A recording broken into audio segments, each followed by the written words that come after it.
A Love Supreme, in print, online, in store.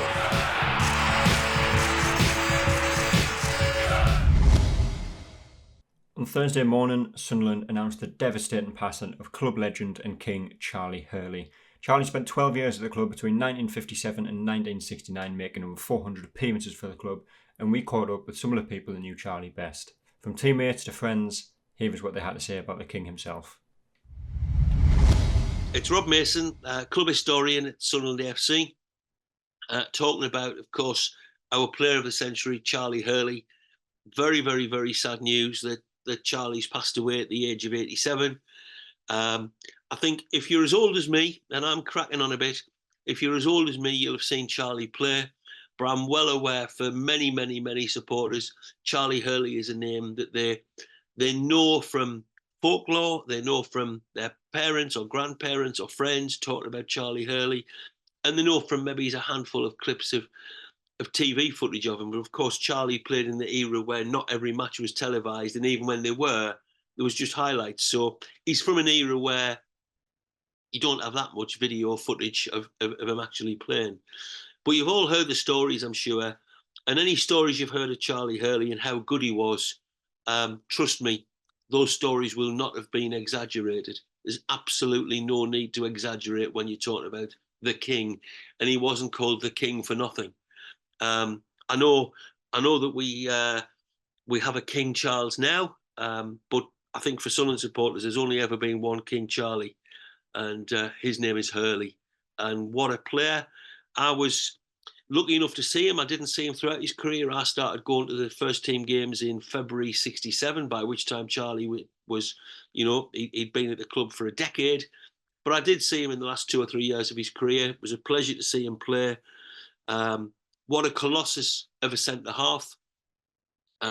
Absolutely brilliant player.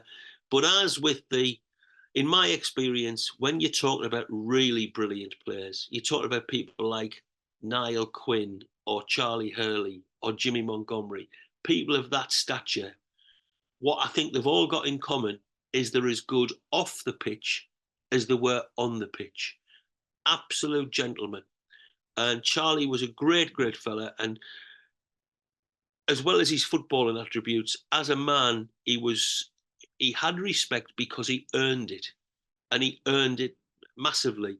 And for all of the love that Sunderland supporters show towards Charlie Hurley and always have done, I absolutely guarantee you, Charlie Hurley loved Sunderland supporters every last bit as much as Sunderland supporters loved Charlie. As a centre half, he would have slotted right into modern day football. If Charlie was playing now, he not only could be playing for a Manchester City or an Arsenal or a Liverpool, but it would be probably their best player, certainly one of their best players, and he would fit right in because Charlie was way, way, way ahead of his time. In Charlie's era, the culture for many a defender when you got the ball was to see how far you could kick it and how hard you could kick it, just get it away from your goal. Charlie was a player who wanted to play, a centre-half who wanted to play, he wanted to bring the ball out of defence, he wanted to construct attacks, and he would fit right in with that style in modern-day football at the very top level. I know that style of football can drive people mad. It drives people mad when people try to play out and lose the ball in their own final third. But Charlie was big enough, strong enough, and composed enough to not be a player who would lose possession in dangerous positions. In those days, football crowds didn't really chant. The vast array of songs in the repertoire that supporters have now, particularly at Sunderland, where the chants are always very, very inventive and very varied. But back in Charlie's day in the early 60s, football crowds were only just beginning to chant. I mean, they made a right racket. Everybody's heard of the Roker Roar. There'd be bedlam at the match, particularly in a big game. But chanting was pretty much unheard of. But when Charlie went forward for a corner, the whole crowd would be chanting, Charlie, Charlie, Charlie. And in the old wooden stands, in the main stand and the clock stand, which, people would be stamping their feet off those wooden stands, that would add to the racket. And of course, put the fear of God into the opposition teams. They didn't know what was going to hit them. But Charlie would almost invariably be the first contact on the ball from the corner. And if he didn't score, and I think he scored something like 26 goals, which was a huge amount for a defender in those days, If he didn't score, more often than not, he'd get a header on target. The goalkeeper would parry it. And other players, most notably the wonderful little nippy centre forward Sunderland had, Nicky Sharkey, would know exactly what was going to happen, and he'd be there to pick up the pieces. So as well as the goals Charlie scored, he created so many that people like Nicky Sharkey would just gobble up and tap home from the rebounds. As I mentioned earlier, Charlie was fantastic on the pitch and equally good off it. A couple of personal memories I have of Charlie is that when we did the tour of Ireland in, I think it was 2007, when we had Roy Keane as manager and, of course, Niall Quinn as chairman. Niall invited Charlie to come over to Ireland with us on that tour, a pre-season tour, as club ambassador. And I have to say, not the hardest job I've ever been given, but I was given the job of looking after Charlie on that tour and making sure he was all right and travelling with him. And the tour was sponsored by the airline Air Arran. So we had our own plane that took us across to Ireland and then to different venues within Ireland. And Charlie was like a kid in a sweet shop because for all of his career, including his international career, and incidentally, he won all but the first and last of his 40 caps for the Republic of Ireland while a Sunderland player. And these days, 40 caps might not seem an enormous total, but you have to remember that in Charlie's era, international teams were not playing the vast number of internationals they play these days. So Charlie was pretty much a regular in the Ireland side for the best part of a decade. But he was, at the time of his retirement, he was Sunderland's most capped player. But despite all that international football, before he went on that tour with us, he'd never been on a private plane. He'd never sort of experienced the just turning up, getting off the tarmac and onto the plane, taking off pretty much when you're ready, landing on the tarmac and coming straight out, not having to go through all the normal rigmarole that you have to do in airports. And the Sunderland players at the time were quite used to that, and I was quite used to that because I was used to travelling with the team and experiencing that. But for Charlie, to my surprise, it was a real eye opener, and he, as I say, he was like a kid in a sweet shop. As part of that tour, I remember one particular night when Quinny took myself and Charlie to a pub in Blarney. It was one of the best nights I ever had, as you might imagine, in this packed pub in Blarney where everybody had to get up on a stool and sing a song with which everybody would join in. Charlie, of course, was in his element, absolutely held court, had a wonderful night, and was absolutely superb. Loved being on tour with the club. Loved the fact that he was getting the attention from the people from his homeland in Ireland. He was born in Ireland, but as you no doubt know, most people will know, he only lived there for about 6 months, and then the family moved to London. He grew up with a sort of a London accent whenever you talk to him, but you would never meet a more fiercely proud Irishman. And he was, as I say, a cracking fella. I'm well aware that for many supporters old enough to have seen Charlie Hurley, that their only debate is who's their second favourite player, because Charlie, just like he was head and shoulders above everybody on the pitch, would be head and shoulders above other contenders for the accolade of people's favourite player. But then, with typical Charlie Hurley style, with a glint in his eye and a chuckle in his voice, he did say, and this seems appropriate for today on the day that we've announced Charlie had died, he did say that come the day when I go to heaven, he says, I will be captain. And he was, captain of the team. And I'm sure that if you believe in such things, that Charlie will be in heaven now. He will be the captain of the team. He will have a big number 5 on the back of his shirt, and he'll be the best captain that team's ever seen, just like he was the best captain in the entire history of Sunderland Football Club. Sunderland club historian Rob Mason there recalling some of his memories from the life of Charlie Hurley. And we also spoke with Gary Bennett and Nick Barnes to get their views on the recent passing of the King.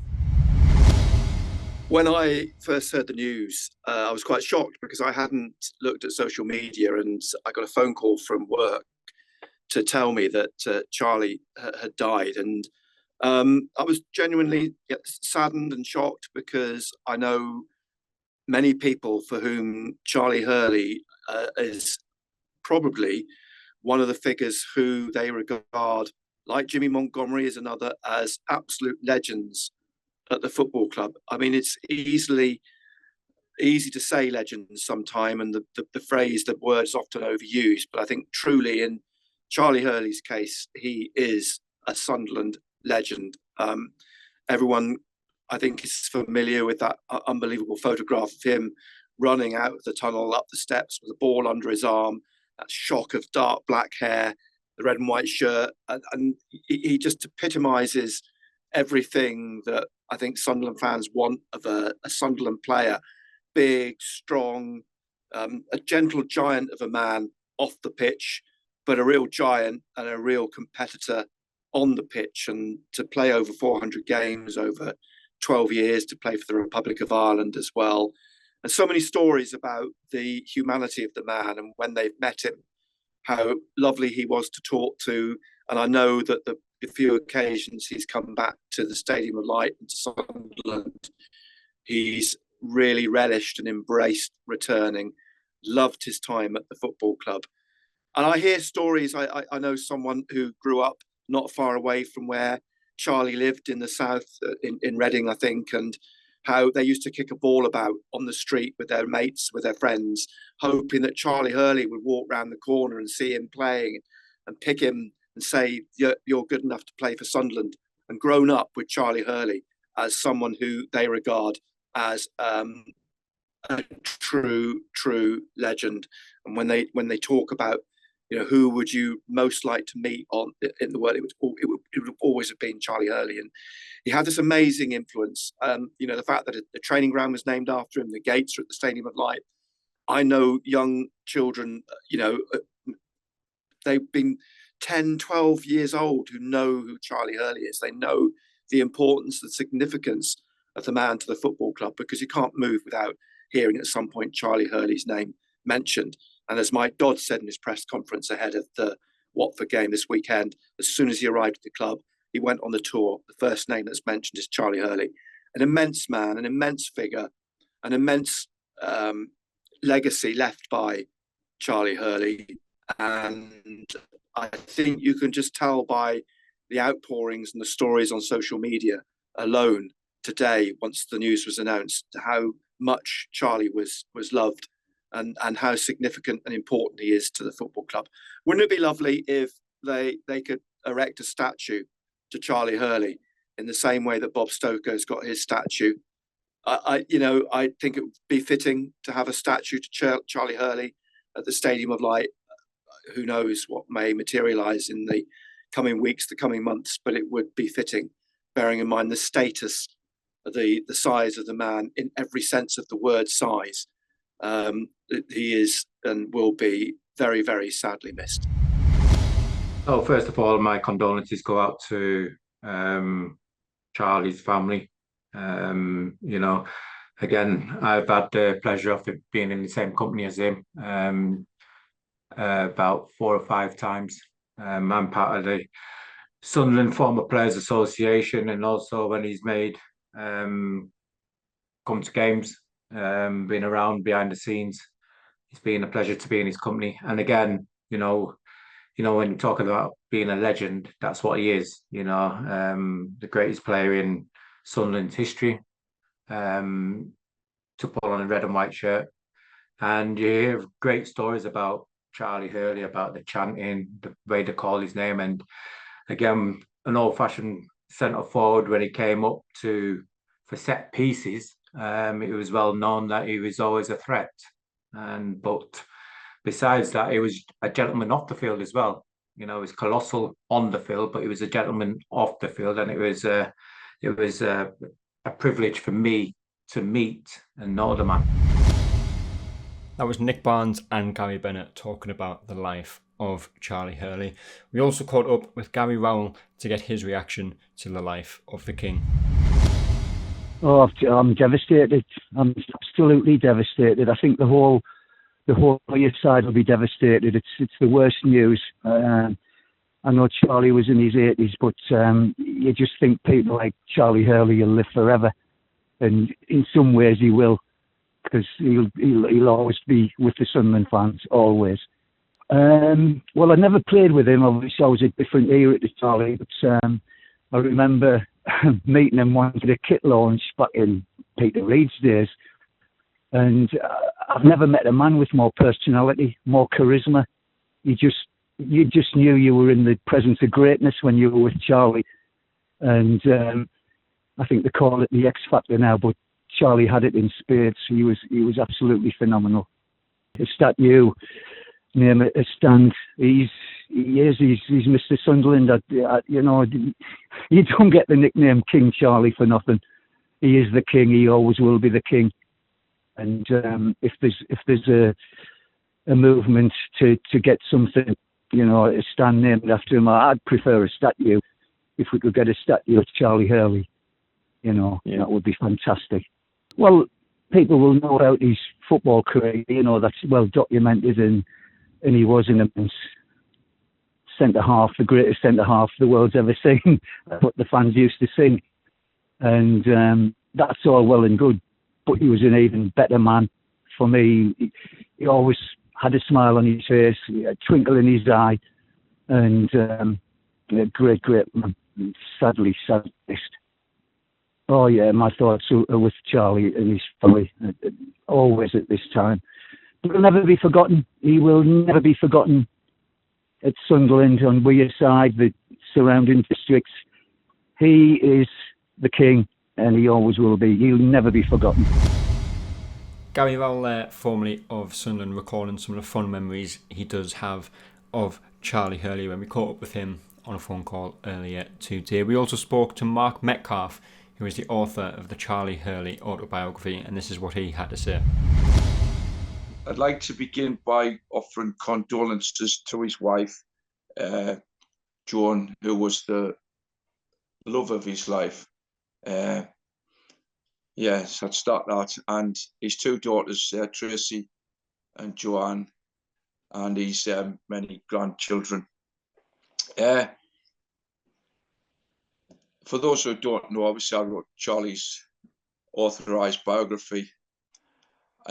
Like many Sunderland fans of a good age, there'll be a fair amount of sadness today in their hearts because Charlie, both on and off the pitch, was a player and a man who took people's hearts. He took people's affections. He was a great player and he was a really great bloke. There's no question about that. And even thinking about him fills me up with tears, which isn't normally the state of emotion that I find myself in. He was my dad's favourite footballer, and my son, now at age 16, Charlie, is named after him, and like myself, he's a lifelong Sunderland fan and been a season ticket holder since he was 5, as it happens. And it was the memory of my dad's death in 2004 that inspired me. I wasn't a writer, to decide to do a book on Charlie Hurley. And I have to be honest, I thought the tales which I'd heard from my dad and mates of his, I'd seen Charlie play on quite a few occasions, but I wasn't even 10 by the time he'd finished playing for Sunderland. So I felt the stories might be exaggerated, which is often the case for football fans. I was delighted to, much later when we finished the book, initially it was a biography. Charlie didn't know me, and I'd done most of the work before I'd gone to him. I was staggered by the praise of reporters in the newspapers, both people who followed other teams and, of course, some reporters, of which the Argus was obviously number one, reading the paper on a Saturday night. Memories which the current football fans will not have the joy of doing. And it became an authorised biography. And he did say that it would be, in years to come, his legacy in essence. He said it was the authoritative piece of work. And I'm delighted that you're going to put online the link to the book. The book sold out a very long time ago. Charlie was, of course, voted the best player in the first 100 years in '79. But much later on, Millwall fans had a vote, and they also voted him as their #1 player at the time. He was certainly amongst the greats both at Sunderland and at Millwall. Now, what sort of player was Charlie? He was absolutely brilliant in the air, both in attack and in defence. He was a fierce competitor for the ball. He was a great tackler. And also, he was a celebrated leader, both on and off the pitch. He was a fierce opponent against anybody. Now, that was combined with a brilliant ball control. And even from centre-half, Charlie Hurley on occasions could direct the play. He could bring other people into play. And that was the sort of player that he was. I mean, the only comparison that can be made with Charlie Hurley in terms of how revered he was amongst Sunderland fans, amongst any group of supporters in England in the last 50 to 60 years, and this is no exaggeration, would be the great Sir Bobby Charlton for Manchester United. And that's the sort of standards that we are thinking about. That's how revered Charlie Hurley was amongst my dad and my dad's generation and others. The great games for Sunderland, they're numerous. His greatest game, without doubt, ever was against Everton, the league champions, and Sunderland beat them in the FA Cup in 1964. I just had a note from a friend of mine, Roy Kavanagh, Manchester United fan through and through, been watching them play since the 50s, talking about Charlie's 3 games against Manchester United in 1964. And then finally the game that many people, even if they weren't there, will have heard of, which is the Charlton game. And the sheer joy on the Sunderland players and on the crowds, that the crowd that was there can be seen by any of the photographs at the time where Sunderland had gone into the dressing room. And much like the situation at Sheffield Wednesday in 1973, when all the fans were shouting for Stokewell, people were shouting for Charlie. Was he the greatest centre-half in the world? Which is the name of the book that was put together with myself and Charlie. Possibly not, but he was certainly good enough to be up in the top players. So yeah, it is a sad day. There's no question about that. I'm sure many Sunderland fans will be looking to go to the funeral if that's possible. In the future, it would be nice to have something a bit more grandeur to reflect Charlie's love amongst the fans and also his love for them as well. He signed autographs all the time. Really nice man, Charlie. Delighted to have done the work with him, and I feel actually a little bit sad that he's passed. But he had a good life. There's no question about that. And I'll close by saying again, that included his lifelong relationship with Joan, and I'm sure I'll be feeling quite upset. Cheers for your time.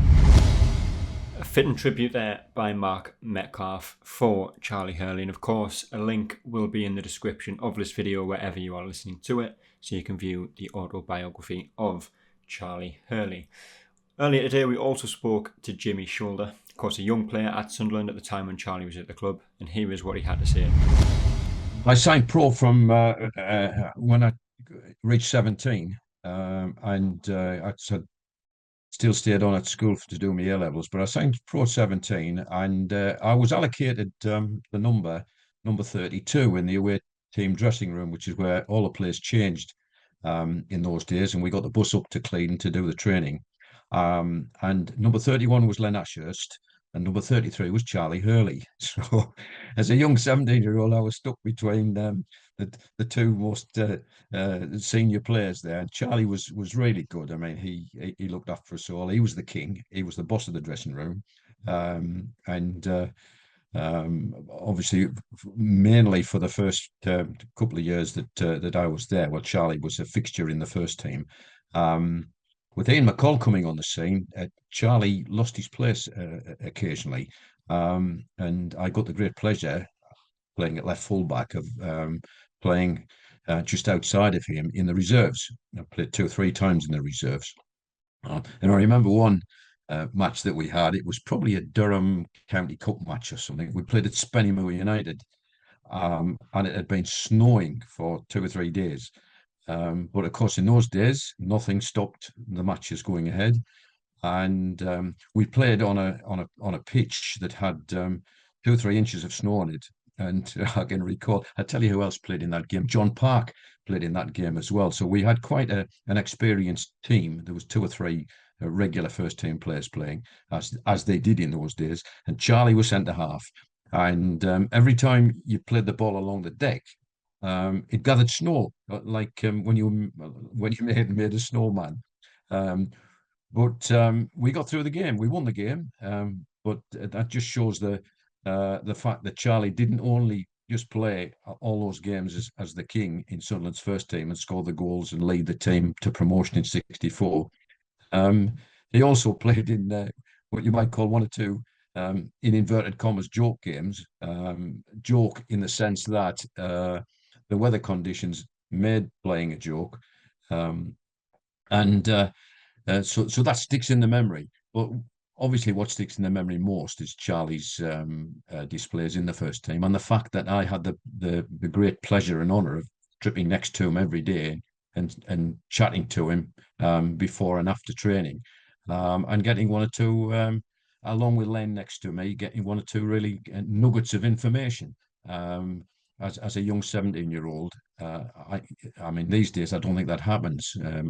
I would imagine that that the youngsters are kept well apart from the top players, but it was a great privilege, really, to be not just sharing the same dressing room as Charlie, but being on the peg next to him and being able to speak to him every day. And he was very open and very friendly, as all the first team players were in those days. I mean, it was a situation where players didn't just come and go. They were there. They were at the club for a long time, and as a young player, you were bedded into it quite easily. But those are really my standout memories of Charlie. The fact that every day I was going in there and stripping next to him and chatting with him as if I was a first team player, even though I was just a junior. A great man, a tremendous leader, obviously a top footballer. And well deserved of the title, the king. Another incredible yet different perspective from someone that knew Charlie Hurley from his playing career there, from Jimmy Shoulder. Another ex-Sunderland man in the form of ex-manager Martin O'Neill also caught up with us this week to give his insight into his Sunderland career path and the influence that Charlie had on that. Sunderland, yeah, my connection really was honestly Charlie Hurley, and then signed a great player from who came from Derry City called Johnny Crossan.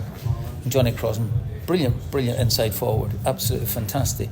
But I took there was something I liked about it, because as a 9, 10, 11, 12-year-old, there wouldn't have been too many Sunderland supporters in Northern Ireland. It would either been in those days growing up, maybe an effervescent Leeds United, Billy Bramley, Johnny Giles, probably Manchester United, probably Liverpool, Tottenham Hotspur, Jimmy Greaves, all those type of things, but not to pick a team from the second division, which I did. Sunderland becomes essentially Charlie Hurley. And I uncovered a picture a number of years ago, and it was of Kilray, my village, under 15 Gaelic team. And on the back of the photograph, I've written down all the players' names, and under my own name, I write Charlie Hurley. So it's amazing, honestly. That might tell you, that was under 15 a way back. So that would have been 1965 or 66 or something, I guess here. So I've actually written, didn't write my own name and wrote Charlie Hurley. I mean, to me, Charlie Hurley was never going to pass away because he was immortal. And finally, I said, it is a sad day, but it's one of those that here's what I said in the radio, and maybe it's worth repeating. Charlie Hurley became voted Player of the Century, which is fantastic. But some of the people who'd be voting would be younger people who would never have seen Charlie Hurley play. So it is great to know that the messages have probably been passed on from father, uncles, and things like this here. So I think that's to me, that's a legacy in itself. People who would have, the voting was done, about 20 years ago or something like this here. And there have been people would have definitely voted then who would have not known about Charlie Hurley. Yeah. And that's it. But the message have been passed on. So that's that's the esteem in which he was held. And I don't think you can pay him any higher compliment than that. Ex-Sunderland manager Martin O'Neill there talking about the influence Charlie Hurley had on his career decision to join Sunderland. And last but not least, we also caught up with Malcom Bramley to share his incredible stories of Charlie. Yes, such sad news about Charlie, a giant of a man in so many ways. And I was very privileged to have mixed with him virtually on a daily basis for 5 years when I was at the club. I joined the club at 15 as an office boy, and Charlie was the first player I met on my first day. And he took me down the dressing room, which was fascinating for me as a Sunderland supporter to meet all the players. And over the years, a lot of them became good friends. What I didn't realise was that because there was such a small backroom staff, everybody became part of the banter, the daily banter that went on throughout the week. And I'd been there, I think, about 2 weeks when Charlie came up to the office and knocked on the office window, and I opened it, and he said, "Open the door," and he was carrying a big dustbin bag, and he said, "Here, take this." And I said, "What's in there?" He said, "It's a pig." And he said, "Don't worry, it's dead. But I want you to take this to Alan Brown, who was the manager at the time, and tell him that that's the pig he ordered." So in my innocence, I went along the corridor, knocked on Alan Brown's office, and he was quite a fearsome character, Alan Brown. And obviously I'd only been there a couple of weeks, didn't really know him. "Come in." So I staggered in with this bag with a pig inside it. And he said, "What's that? What do you want?" And I said, I've got the pig that you ordered from Charlie." He said, "What are you on about?" I said, "Charlie's asked me to bring you the pig, Mr. Brown." And he just looked at me for a few seconds, and he said, "I think he's got you, son. I want you to take that pig. I want you to take it back downstairs and tell Charlie to shove it up his arse."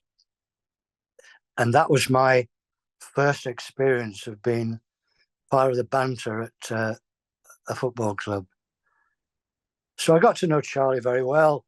And when I moved on from being office junior to assistant secretary, one of my jobs was to allocate the complimentary tickets to players. Now that might sound such a simple job, but particularly on big games, there was a huge demand.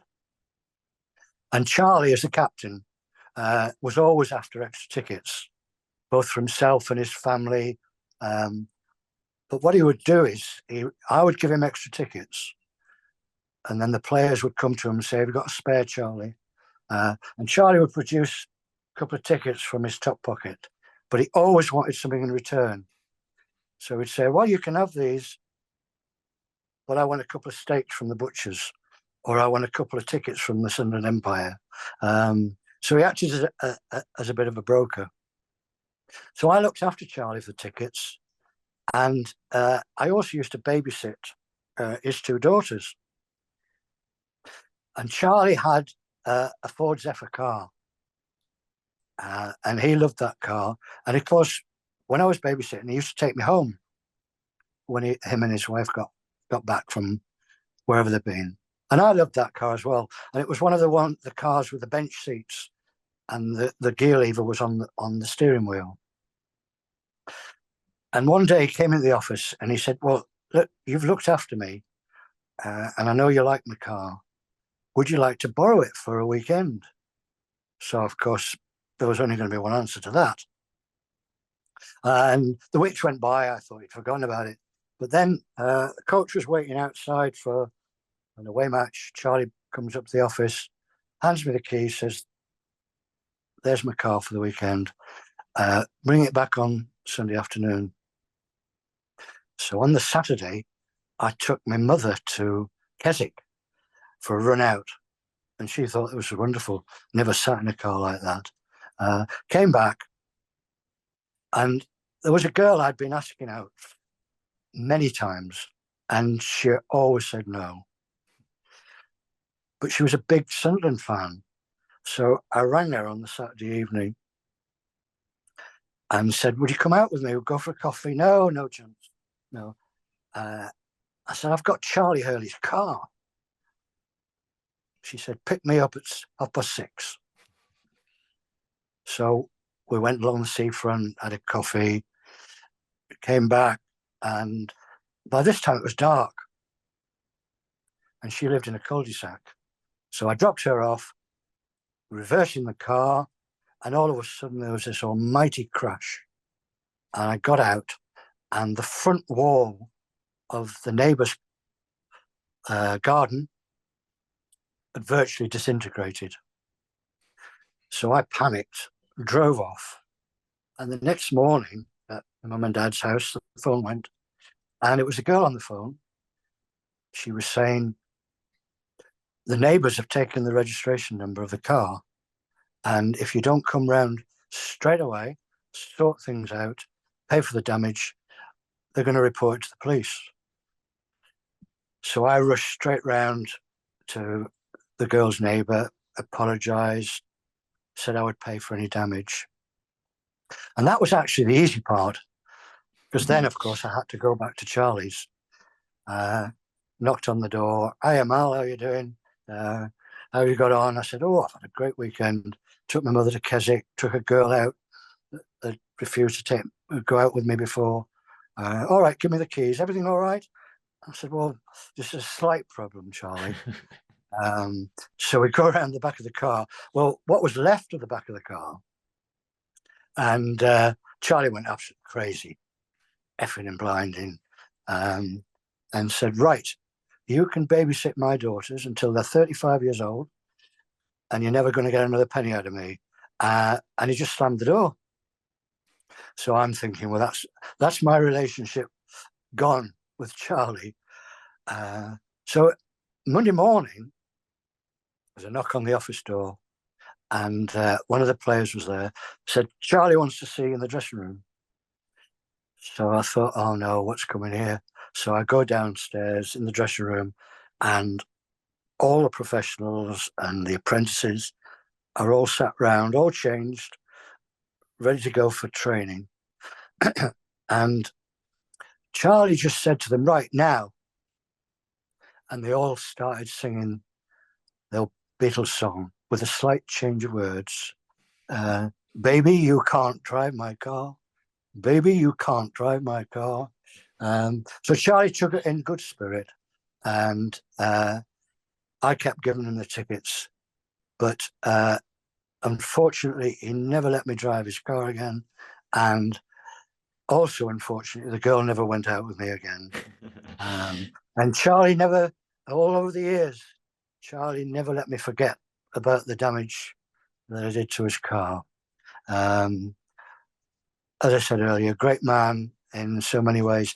And I used to have to deal with all the requests that came in, and hundreds of them every week, from fans wanting autograph sheets, wanting the books autographed, requests for visits for players, to schools, to hospitals. And never once did Charlie refuse an autograph. Every time I asked him if he was free to go to such and such a school, he would do it without any problem at all. a great player. He was the first player in England to, as a centre-half, to go up for corners. And in the 63, 64 year, around that time, we were getting crowds of 50, 60,000. And I think those fans who still remember Charlie as a player, they'll never forget the huge chants that used to go up, Charlie, Charlie, Charlie, when Charlie lumbered up and went into the penalty area when we got a corner. And he didn't score many goals from corners, but he was a huge distraction for our other forwards. So many memories really of Charlie and as a great player. And when I left Sunderland, I went to Derby County when Brian Clough was manager, as secretary. And eventually I went to Gillingham, where our former player Len Ashurst was manager. And I left Gillingham, and about a week later, I get a call from Charlie, who by this time was manager at Reading. And he said the secretary was leaving and would I be interested in going for an interview? And at the time I'd thought, well, I've had it really with working in football. But knowing Charlie so well, I thought, well, this could be good. Yeah. So I went for an interview, was offered the job, and then 4 days later, it was announced that Charlie had got the sack. So I rang him and I said, well, where does that leave me? And he said, well, as far as I'm concerned, the job's yours. But if I'm not going to be there, the club's in a mess. I wouldn't touch it with a barge pole. So in the end, I didn't get the chance to work with Charlie when he was a manager. And that would have been a great and a very funny experience. But we kept in touch over the years. And I knew that over the last couple of years, he hadn't been well. And I just hope that he's passed away peacefully. A man who greatly revered by Sunderland fans, a man who will never be forgotten. And as I said earlier, it's just a great privilege for me to have known such a wonderful man so well over so many years. Of course, everyone at Love Supreme offers their deepest condolences to Charlie's family, and as fitting to the title of this episode, long live the King.